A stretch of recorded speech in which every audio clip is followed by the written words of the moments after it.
Satrio Piningit, pemimpin tanpa pamrih di zaman edan. Satrio Piningit merupakan figur yang mumpuni dalam menyelesaikan persoalan bangsa dan negara. Kehadirannya selalu ditunggu-tunggu karena masyarakat menganggap sebagai pemimpin yang amat mumpuni, mempunyai kredibilitas, kualitas, integritas, cipta rasa karsa, iman, ilmu, amal. Satrio Piningit juga merupakan figur yang mumpuni dalam menyelesaikan persoalan bangsa dan negara. Dalam menjalankan pengabdiannya, Satrio Piningit selalu berprinsip sepi ing pamrih rame ing gawe.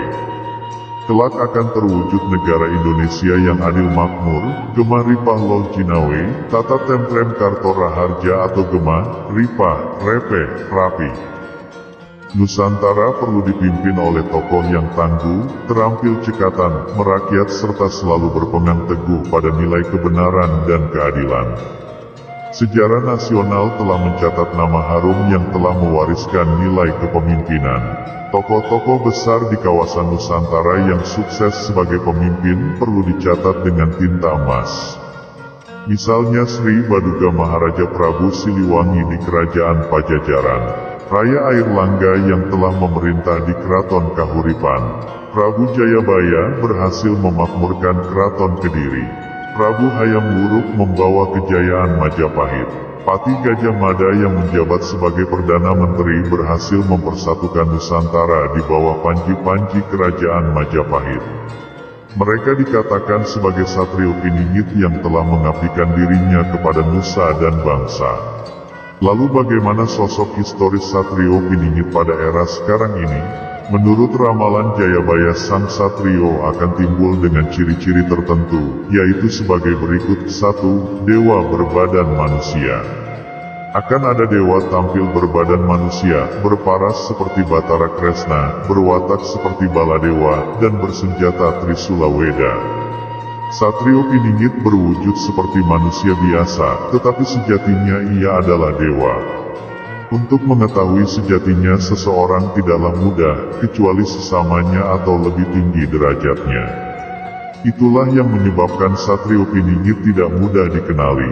Berparas seperti Batara Kresna, berwatak seperti Baladewa. Paras Satrio seperti Batara Kresna, tampan berwibawa, dan berwatak tegas atau saklek seperti Baladewa. Bersenjata Trisula Weda. Untuk kalimat yang satu ini sepertinya dimaknai secara tersirat, karena tidaklah mungkin sang Satrio yang notabene dipingit itu membawa Trisula kemana-mana. Hal itu tentu akan terlihat mencolok yang menyebabkan dirinya tidak piningit lagi, bahkan mungkin bisa langsung dipenjara, karena terkena pasal membawa senjata tajam.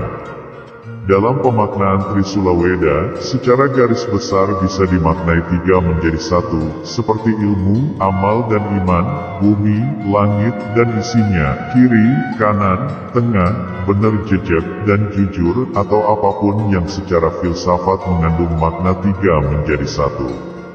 Hal ini sesuai dengan derajat dewa, sehingga berkelakuan mulia. 2. Sakti Mandraguna tanpa aji-aji. Satrio Piningit sakti mandraguna tanpa azimat apapun, apalagi batu, keris, dan tetak bengek lainnya, sesuai dengan derajatnya sebagai dewa. 3. Pandai meramal. Pandai meramal seperti dewa, seorang Satrio Piningit dapat mengetahui lahirnya kakek, buyut, dan cangga seseorang, seolah-olah ia lahir di waktu yang sama. Seorang Satrio Piningit juga tidak bisa ditipu karena dapat membaca isi hati, bijak, cermat, sakti, mengerti sebelum sesuatu terjadi, mengetahui leluhur seseorang, memahami putaran roda zaman Jawa, mengerti garis hidup setiap umat, dan tidak khawatir tertelan zaman. Seperti telah disebutkan sebelumnya, ia adalah dewa, sehingga sudah pasti bisa meramal dan tidak bisa ditipu karena dapat membaca isi hati. Karena mampu membaca isi hati atau pikiran seseorang, Satrio Piningit tidak akan tertipu. Tetapi mungkin dalam hal menjaga piningitnya, ia pura-pura tertipu. Bijak, cermat, dan sakti. Sesuai dengan derajatnya yang dewa tersebut, kalimat ini juga bisa sebagai acuan untuk mengetahui wujud lahiriahnya Satrio Piningit dari sisi perbintangan. mengetahui sesuatu sebelum terjadi. Tampaknya, sang satrio memahami filsafat sebab akibat. Secara sederhana, hukum sebab akibat itu digambarkan sebagai, jika kita berbuat baik maka akan mendapatkan kebaikan, begitu pula sebaliknya. Tidak khawatir tertelan zaman. Sesuai dengan namanya, Piningit, ia tidak akan sibuk memperkenalkan diri sebagai satrio Piningit dan berusaha tetap eksis di jejaring sosial atau aktif di sosialita. 4. Satria yatim piatu. Oleh sebab itu, carilah satria itu yatim piatu, tak bersanak saudara, sudah lulus Weda Jawa, hanya berpedoman trisula, ujung trisulanya sangat tajam membawa maut atau utang nyawa, yang tengah pantang berbuat merugikan orang lain, yang kiri dan kanan menolak pencurian dan kejahatan.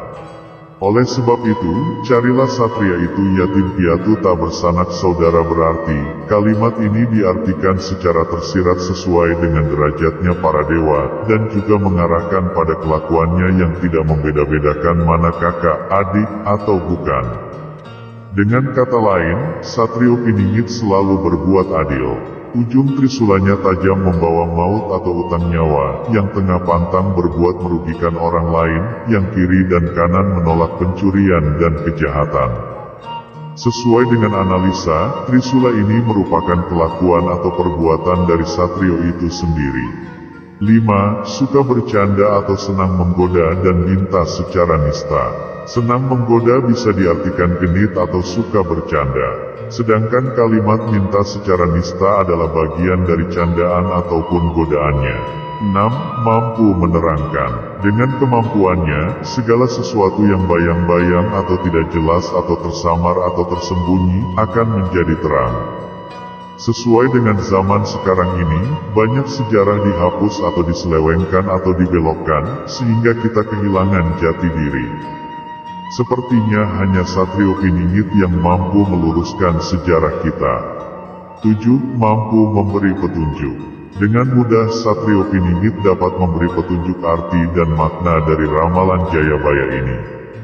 Dari ramalan Jayabaya tersebut, hanya sedikit kalimat yang menjabarkan sosok fisik satrio Piningit, lebih banyak menggambarkan perbuatan dan sifatnya.